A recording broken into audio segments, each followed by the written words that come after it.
Bom dia a todos e todas. É um enorme prazer estar de volta aqui na Unibis Cultural, né, para participar da Semana do Meio Ambiente, representando a Envolverde.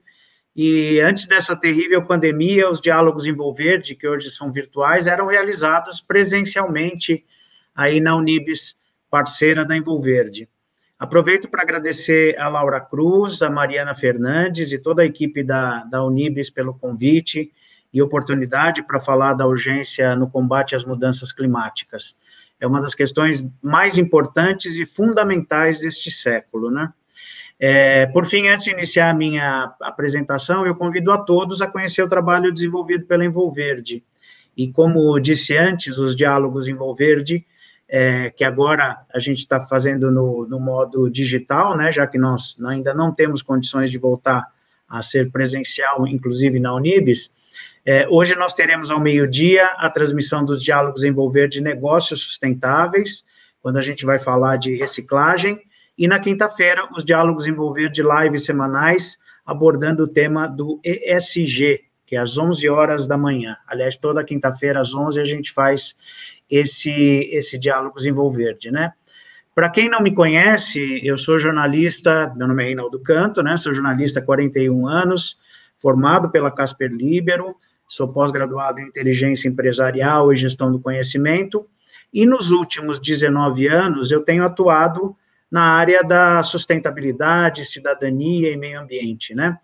Eu comecei lá como diretor de comunicação do Greenpeace Brasil em 2002, passei pela coordenação de comunicação do Instituto Acatu, pela assessoria de imprensa do Instituto Ethos, e esse tema das mudanças climáticas entrou na minha vida desde o início, claro, desde a época do Greenpeace, mas principalmente nas coberturas das conferências climáticas, em que eu participei de diversas delas, tanto como correspondente da Carta Capital, como pela Envolverde, né? Tanto iniciei lá na COP15, que foi a de Copenhague, uma conferência que foi muito importante na época, né, com a presença de todos os líderes mundiais, passando pela COP21 em Paris, onde teve aquele famoso Acordo de Paris, em que todas as nações já se comprometendo com a redução da emissão dos gases de efeito estufa produzidas em cada uma dessas nações, e também a COP22 em Marrakech, que foi importante porque foi o ano em que o Trump foi eleito e que as coisas começaram a mudar no tratamento relacionado à maneira como a gente estava vendo as questões das mudanças climáticas, né? Antes era um consenso, já estava se tornando um consenso mundial, e aí começou aquele processo de negacionismo, eu vou falar um pouco sobre isso também. Atualmente eu sou diretor de projetos especiais da agência Envolverde e vice-presidente do Instituto Envolverde. Tenho sido consultor e conselheiro da ONG Iniciativa Verde, consultor do SEBRAE, e tenho participado como palestrante, como docente, de diversas atividades relacionadas à cobertura das mudanças climáticas, entre outros temas ligados à sustentabilidade. Eu vou agora compartilhar com vocês, espera aí só um minutinho.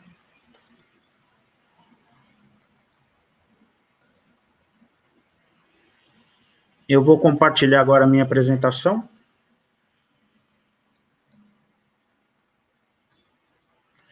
Bom, como eu já tinha colocado a vocês, a urgência no combate às mudanças climáticas. E por que a gente, em plena pandemia, ainda coloca esse tema da urgência no combate às mudanças climáticas como algo importante?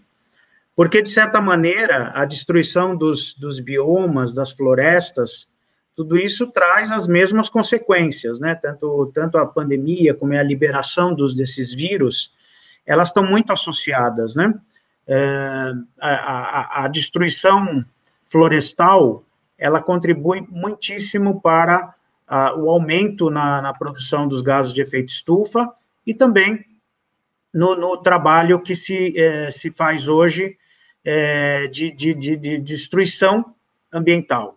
A gente tem que buscar, na verdade, fazer movimentos para que a gente comece a transformar essa realidade. Por isso que a gente chama isso de urgência, independente do momento que nós vivemos de pandemia. Aliás, muitos cientistas e pesquisadores consideram as mudanças climáticas, para a gente ter uma ideia disso, até mais grave do que é o problema da pandemia atual. Então, imaginem só o que pode nos esperar no futuro se a gente não fizer mudanças importantes neste momento, né? Então, como eu havia falado antes, para mim, foram 3 emblemáticas conferências climáticas, a COP15, né, onde houve um momento importante em que todas as nações, ou praticamente todas as nações, consideravam fundamental o controle da emissão de gases de efeito estufa, considerando o problema climático como algo que ameaçava a existência dos países e, de certa maneira, a existência ou, pelo menos, a sobrevivência da maioria da população mundial. Isso foi, a COP15 foi realizada em 2009, e nós fomos até a COP de Paris, né, a COP21, realizada 6 anos depois, em 2015, onde havia um grande consenso sobre essa questão, né? Onde já no momento em que a gente foi para o ano seguinte para o Marrocos, para essa conferência de Marrakech, já era o momento em fizesse com que o Acordo de Paris, onde as mudanças climáticas discutidas ali, os países determinando as suas devidas ações para combater as mudanças climáticas, começou a entrar em xeque. Por quê? Nós tivemos a eleição do Trump, e os próprios norte-americanos, em que eram também, junto com o Brasil, protagonistas dessa questão das discussões, começou a haver um recuo, já na COP 22, né, em 2016, lá em Marrakech. Isso começou a fazer o processo ser prejudicado. Aí, 2 anos depois, um dos maiores protagonistas na relação, nas discussões ambientais dentro dessas conferências, o Brasil também mudou de posição. Nós havíamos assinado o nosso comprometimento com o Acordo de Paris, e, de repente, com a eleição do Bolsonaro, a gente voltou algumas casas atrás, como negacionismo mesmo, desconsiderando a importância e a urgência dessas mudanças climáticas e o combate. Nesse momento, a gente começou a voltar para trás e achismos e crenças começaram a tomar o lugar da ciência e das pesquisas. Isso se torna muito grave porque, não havendo o consenso, não havendo uma participação efetiva de todas as sociedades do planeta, a coisa se complica bastante, porque já há uma dificuldade de se entender o que é mudança climática, né? Quando, na verdade, mudança climática, você tem já as estações do ano. Então, um determinado período do ano é mais frio, o outro é mais quente, né? A gente sabe, tem épocas de chuva, épocas de menos chuva, mas a questão, para a população em geral, parece que há pequenas modificações. Claro que em determinadas regiões, a gente tem visto que essas mudanças climáticas têm trazido enormes consequências, né? E eu vou falar um pouco disso aqui para vocês. E eu coloco mudanças climáticas dentro de uma coisa maior. Tá certo que eu estou aqui exagerando um pouco, falando que é ponta do iceberg. Não, é um pedação do iceberg que a gente pode colocar do lado de fora já como algo que já dá para perceber que o problema é grande. Mas existem outros desequilíbrios, outros processos que já vinham de longo tempo, né? E eles estão dentro desse mesmo arcabouço, né? Mudanças climáticas é parte disso, mas vamos lá, que a gente tem hoje um aumento de tornados, ciclones, furacões, né? Exponencialmente, que são chamados os fenômenos climáticos extremos. O que significa, por exemplo, essas outras 2 imagens aqui embaixo? Chuva sempre teve, inundações, a gente tem acompanhado, enchentes sempre existiram, mas elas têm se agravado, onde chovia muito, passou a chover muito mais.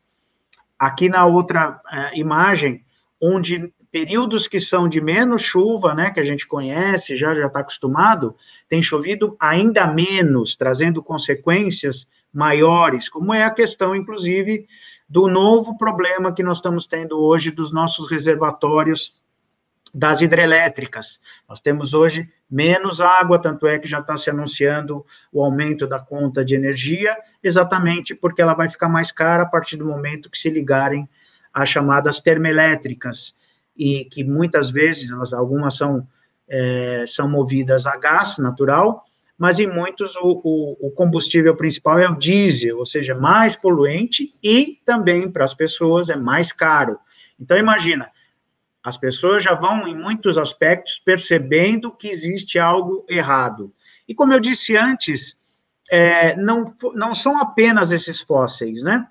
O que eu quero dizer com isso? Aqui nós temos imagens que não é só a questão dos combustíveis fósseis, só para recapitular um pouco, que a gente fala gasolina, diesel, carvão, gás natural, que são combustíveis, são materiais que estão debaixo do solo já há milhares de anos e que o homem faz a extração, e ele tem um poder de gerar energia muito grande. Por isso que desde o século XIX nós temos usado esses combustíveis, né, o petróleo como o grande carro-chefe e o carvão também, para fazer o chamado desenvolvimento, né?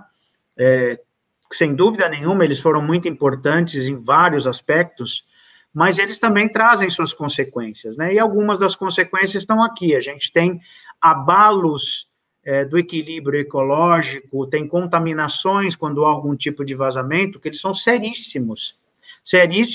Então não estou falando só das mudanças climáticas vinculadas à emissão dos gases de efeito estufa, mas estou falando também das consequências trazidas pelo uso intensivo desses combustíveis fósseis, também trazendo prejuízos para o equilíbrio ecológico. E esse equilíbrio ecológico acaba sendo prejudicial para as futuras gerações, né? Para atuais, claro, mas para as futuras, porque nós vamos perdendo a nossa qualidade de vida a partir dessas contaminações, dessas destruições ambientais. Quanto menos diversidade ambiental nós tivermos, mais prejuízos nós teremos para o futuro, como está aí a pandemia para nos deixar claro isso, né? Nós temos menos condições de enfrentar se a gente tem mais desequilíbrio ecológico. E como eu disse antes, quer dizer, mudança climática faz parte de um cenário. E nesse cenário, nós acumulamos muitos problemas, né? Foram ao longo de muitos anos. Vamos pensar que historicamente, a partir do momento que a gente tem uma produção em massa, isso faz com que a gente seja mais intensivo nessa produção e comece a trazer mais problemas. Aqui nós temos duas imagens de poluição, dois tipos de poluição, uma que é mais atmosférica e outra que é a poluição dos mares e rios com contaminação de plástico, né? Que é muito sério e é algo que precisa ser trabalhado e pensado juntamente com a questão do enfrentamento às mudanças climáticas. Está tudo, como eu já disse, reforço, interligado. E aí, no caso das pessoas, vamos pensar um pouco que a gente tem vários atores a serem devidamente informados, né, e convertidos para essa causa.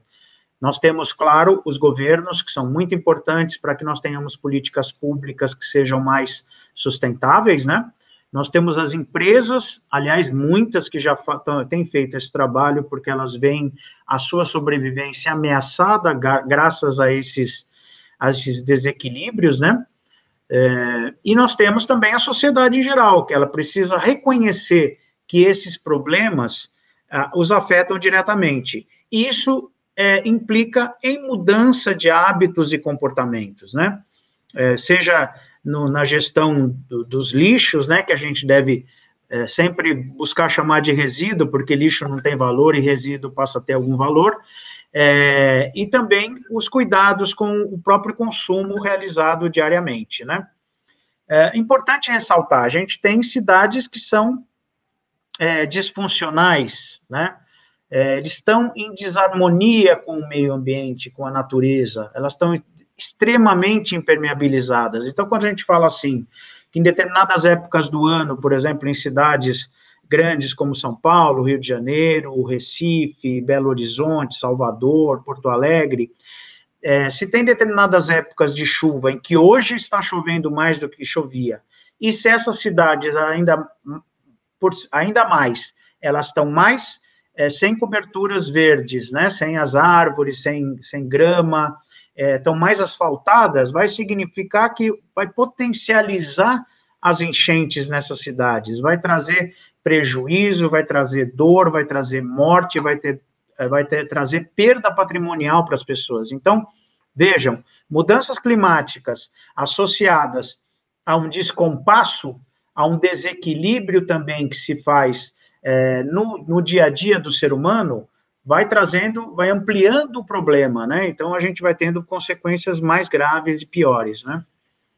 Isso tudo faz parte da ideia de a gente modificar a partir de agora, né? E nós já é urgente também fazer essa mudança juntamente com o combate direto às mudanças climáticas, na mudança do nosso modelo de desenvolvimento, né? Essa lógica do Fordismo, que é assim, você produzir cada vez mais rápido, né? E em linha de série de produção, aqui pelas fotos dá para perceber, nós temos desde um tear aí de uma produção no início do século XX até estruturas mais modernas, mais tecnológicas, mas que não muda o modelo de desenvolvimento, ele continua sendo o mesmo. A única coisa que mudou foram as tecnologias envolvidas, mas não a reflexão sobre o que está se produzindo e quais as consequências. Porque pensem bem, como eu coloco aqui, ela é linear, certo?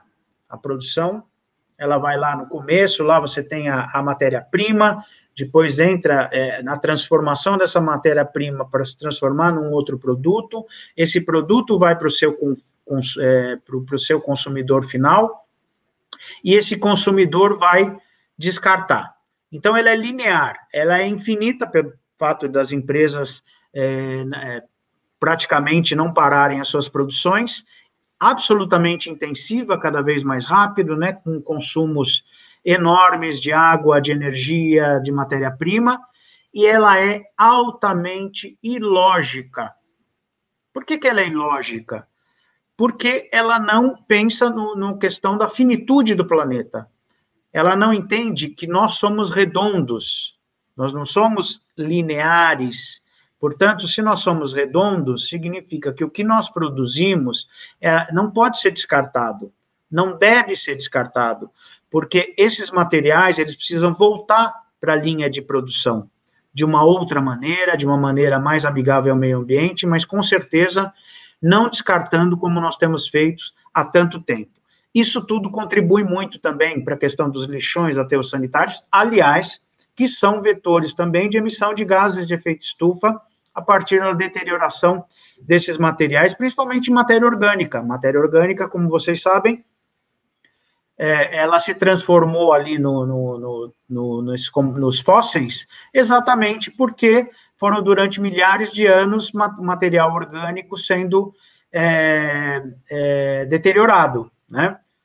Agora, os nossos materiais orgânicos estão indo para aterros sanitários, para lixões, ou mesmo a céu aberto, né, sendo jogados de qualquer maneira, eles se deterioram e viram gases que vão para a atmosfera também, complicando ainda mais a nossa realidade. E com o que cabe a nós, né? Quando a gente pensa assim, isso eu já tive a oportunidade de conversar bastante, seja em faculdades, em escolas, em palestras, em empresas, as pessoas pensam assim, bom, mudanças climáticas, os problemas do desequilíbrio ambiental, quer dizer, é uma coisa tão grande. O que eu, cidadão, pessoa física, eu, minha família, temos a ver com isso? Na verdade, temos a ver com isso, as pessoas reconhecem, mas principalmente, o que eu posso fazer em relação a isso, né? Que tipo de ação eu posso ter diante de um problema tão gigantesco? Bom, vamos partir do princípio que toda mudança ela é importante, né? Como eu disse, setor público, setor privado, sociedade civil, organizações não governamentais e cidadão, porque é a partir do cidadão que tudo se constrói também, ou desconstrói, como é o processo que nós temos vivido até hoje. E esses consumos excessivos e irracionais, eles podem muito bem serem freados, nós podemos mudar a forma como nós consumimos. Aqui nessas duas figuras eu destaco as sacolas plásticas sendo utilizadas em excesso, e eu ressalto, e sempre nós conversamos bastante isso na Envolverde, que o plástico é uma invenção extraordinária, ela tem inúmeras possibilidades de uso, ela é fantástica em muitos aspectos, até do ponto de vista ambiental, pelo seu peso, pela capacidade que tem de transporte e de muitos usos, né, inclusive na petroquímica, em remédios, tudo se usa também. Agora, o excesso é que poderia ser evitado. Você não precisa ter 200 sacolas plásticas quando você vai no comércio. Você não precisa jogar esse plástico na rua, né? No rio, no mar. Então, todos os problemas que nós estamos vendo hoje, eles têm a ver com isso. Quer dizer, o problema não é o plástico, é a forma como ele é utilizado, né? E aqui tem outro exemplo, que aí sim eu acho que é uma coisa que, em geral, é praticamente desnecessário em quase 100% das situações, que é o canudo plástico. Um canudo plástico que você usa durante 3 minutos, às vezes 5 minutos, ele custou muito a ser produzido e ele vai demorar 300 anos para se deteriorar. E ele vai trazer consequências terríveis se ele for mal descartado, durante muito tempo, prejudicando demais, seja aqui nesse caso como da vida marinha, mas também se ele estiver em terra, ele vai trazer prejuízos enormes para todos, né? E aí, já falando um pouco mais especificamente do que vem sendo feito para que a gente combata as mudanças climáticas, que sem dúvida nenhuma é muito importante, né? E aqui eu chamo a atenção, antes eu estava falando do cidadão, o quanto ele pode reduzir determinados consumos, fazer uma reflexão profunda sobre o que consome, e aqui eu falo muito com relação às próprias empresas, aos governos também, mas muitas empresas, que elas têm feito um trabalho muito interessante nessa transição energética. Porque o que eu tenho notado também, quando participo dessas conferências climáticas, é a presença maciça de empresas. Ok, obrigado. Bom, voltando aqui, não sei se vocês perderam alguma coisa, me deram um aviso aqui, mas eu estava falando um pouco do trabalho das empresas. Muitas empresas perceberam já que tem sido muito importante a transição energética. Empresas que se utilizavam intensivamente de energias fósseis começaram a utilizar aqui, em vários casos, os painéis solares, a energia solar, a energia eólica, as energias limpas e renováveis. Por quê? Elas percebem, têm percebido que a sobrevivência delas depende disso também. Eu ressalto que isso não é efetivamente uma mudança no modelo de desenvolvimento. Nós continuamos com o mesmo modelo de desenvolvimento, apenas fazendo mudanças que são importantes, claro, né? Partir para energias limpas e renováveis é fundamental, mas isso não impede que as empresas comecem a fazer uma maior reflexão sobre o modo de produção delas, né? Que não se refere apenas a essa utilização energética, mas algo mais profundo em que todos precisam contribuir para que a gente faça uma mudança de modelo de desenvolvimento. Para que a gente chegue nisso, né, precisa também haver um respeito muito grande pelo meio ambiente. Aí eu falo mais dos biomas mesmo, né, a gente reconhecer, como não se reconhecia no passado, que os biomas, ou seja, onde nós temos a diversidade, as florestas, que contribuem para manter o clima, né, para o equilíbrio climático, para manter a questão da qualidade da água que a gente consome, né, para manter a biodiversidade, que é fundamental até para a produção mesmo dos produtos do futuro, que serão mais tecnológicos, mais biodiversos, e vão contribuir para fazer com que o nosso desenvolvimento tenha uma outra jornada, né? Importante que a gente tenha alimentos mais saudáveis, né? E esses alimentos mais saudáveis significa que a gente vai ter que ter uma outra relação com o meio ambiente. Se mais lá atrás a gente via o meio ambiente como algo a ser conquistado, E fazia sentido, se a gente pensar nos primórdios da humanidade, em que a natureza poderia ser vista como algo hostil em muitos momentos, hoje a gente já tem que ver que nós fazemos parte desse meio ambiente, né? Nós somos, para que a gente tenha essa evolução da sustentabilidade, ela implica que nós vejamos o meio ambiente e os nossos biomas como um grande capital não a ser usado para se ganhar dinheiro, mas como algo que nos trará sempre qualidade de vida e uma melhoria constante do nosso desenvolvimento, um novo desenvolvimento, ver o meio ambiente como um aliado e não como algo a ser vencido, a ser batido, né? E esse futuro mais sustentável é possível, né? A gente, nesse período de pandemia, que nós temos duas imagens de ar livre, né, que muita gente, ainda até por causa de precauções, tem buscado evitar, e a gente sabe o quanto faz falta. Portanto, que sirva também a pandemia de reflexão sobre o que nós esperamos de um futuro, que espero que seja em breve, em que a gente consiga manter essa pandemia, terminar a pandemia, o vírus vai continuar entre nós, mas que a gente consiga conviver com ele, mas que a gente não aumente nessa proporção, que novos vírus virão se nós não cuidarmos das nossas florestas, e valorizar, né? Essa reflexão é muito importante para a valorização de tudo que nós temos, né? Seja as crianças poderem correr numa praça, perto de um rio, de uma represa, de um lago, que é muito importante. Que nós sejamos mais solidários, né? Que nós temos não só respeito ao próximo, mas também que a gente entenda que o ser é mais importante do que o ter. E a gente tem visto isso nos últimos anos de uma maneira bastante interessante, que é a questão do compartilhamento.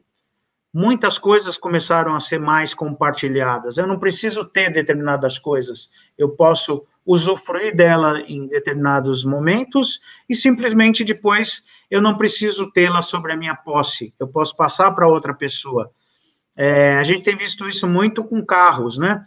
Carro, para mim, é um grande exemplo do século XXI em relação às mudanças que ocorreram, né? No século XX, a gente começou já a mudança em relação ao cigarro, que foi um comportamento muito importante, de algo fantástico, né, uma coisa maravilhosa, até os anos 40, 50, ele foi perdendo ao longo do tempo o seu protagonismo, chegando nos anos 90 até agora, o cigarro virou um vilão. Não acredito que o carro chegará na mesma situação, mas ele era algo que era desejado por todos. Eu, quando era jovem, todos os meninos e meninas queriam ter seu carro. Hoje já não é mais algo que seja um desejo tão coletivo, né? As cidades, por isso as cidades precisam ser mais amigáveis também do ponto de vista do transporte, para que, como essa imagem aqui, um ônibus, um ônibus muito bonito, tal, que seja confortável, que consiga transportar as pessoas, que as pessoas possam se deslocar a pé, de bicicleta, e cheguem de um ponto A a um ponto B no espaço de tempo mais curto, mais rápido, mais seguro e economicamente viável. Essa é, em relação ao transporte, o que a gente deve sempre exigir dos nossos gestores públicos e privados, né? Não simplesmente a gente trabalhar com a questão de possuir, né? Então, temos mudado um pouco em relação a isso. E aqui, como última mensagem, eu quero deixar para vocês as editorias da Envolverde, que a gente tem trabalhado com os Objetivos de Desenvolvimento Sustentável. Importante que eles, que fazem parte de todo um projeto que a ONU colocou para 2030, que são os 17 Objetivos de Desenvolvimento Sustentável, e suas 169 metas, que vão não só da parte puramente ambiental, mas vai da erradicação da pobreza, fala de fome, de educação de qualidade, igualdade, saúde, bem-estar, inovação, parcerias e meios de implementação, mas, claro, também ação contra a mudança do clima, vida na água, vida terrestre, cuidar da água, tudo isso faz parte do mesmo cenário e tudo isso está dentro do arcabouço, como eu falei, da sustentabilidade e que tudo isso se insere também num contexto importante de ações contra as mudanças climáticas, né? E aí, para finalizar, eu gostaria de deixar essa mensagem, que a melhor e mais eficaz energia renovável que a gente pode ter para combater as mudanças climáticas está exatamente nas pessoas. Se todos estiverem juntos com a mesma linha de pensamento, que nós precisamos fazer ações, sejam individuais, sejam coletivas, nós vamos buscar um futuro mais sustentável para todos, né? E aqui, para a última imagem, além do nosso planeta, nós temos aqui essa que foi captada ali numa das conferências climáticas, que é que nós não temos planeta B, que a gente sempre fala de plano, né? A gente tem um plano A, se não der certo, a gente vai para o plano B. Nós não temos planeta B.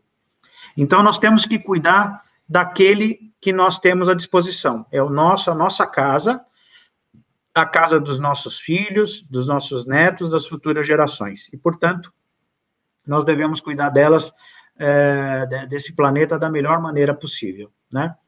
Agradeço muito e estou à disposição.